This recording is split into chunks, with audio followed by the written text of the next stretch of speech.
Joshua Jackson here with the head coach of the Lady Tigers of Savannah State University, Amber Hallman. Coach, it's the early part of the season, but I know you've got to be happy with the way your young ladies are playing right now. 6-2, 4-game winning streak.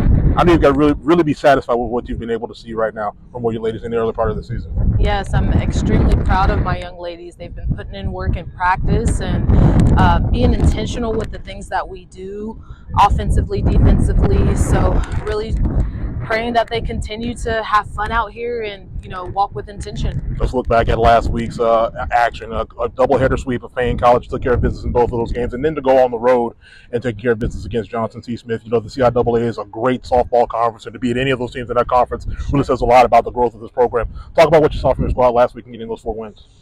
We are really backing it up when it comes to our offensive game, and that was really keen starting off the season, given that last year wasn't our best offensive season. So I really wanted to make sure that we focused on our offensive game, and they really showed what they could do last week and the previous games as well.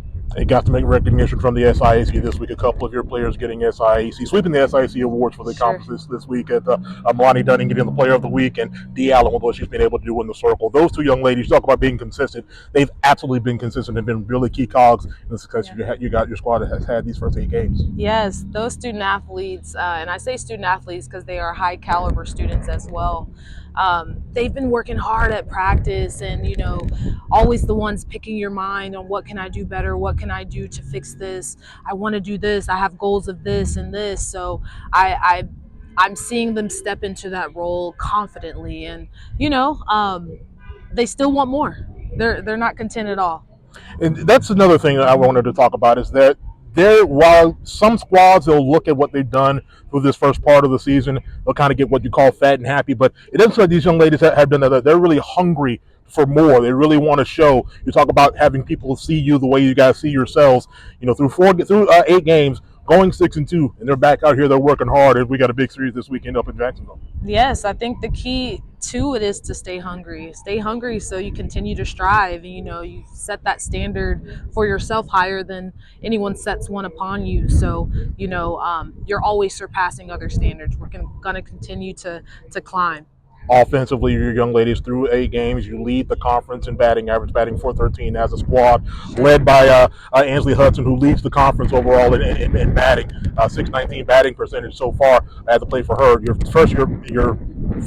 player there in Ansley Hudson. You've got Amber Hallman, your third baseman. She's 5th in the conference in batting.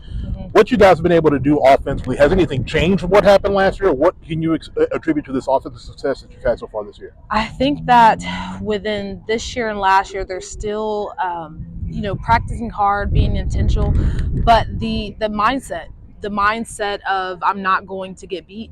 I'm not going to get beat at this pitch. I'm going to win this pitch, and emphasis on the pitch, not thinking about the whole at bat, but going in there, working pitch at a time, and going up there with a plan. These ladies are figuring out the mental aspect of the hitting game, and I love to see it. Speaking of offense, I know that really a lot of that credit goes to John Powell. You bring him on as one of your assistant coaches this year. He's no stranger to the program, but what's it been like to be able to have someone of his caliber be able to come in and help you out with healing out his expertise in the game of softball to help out your young ladies with the success it has here so far? Yes, Coach John has been a tremendous help this year. The girls love him. I love him. He's extremely knowledgeable about the game.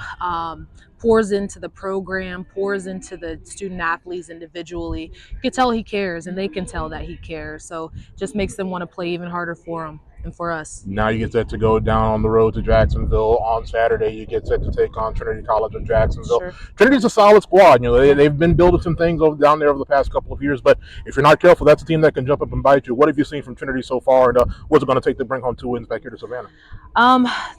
Trinity is a good squad, but I think that if we go and play the softball that we know how to play, it doesn't matter who we play against. I think that we'll be just fine. All right, Coach, we appreciate it. Let you get back out there too. Yep, thanks. All right.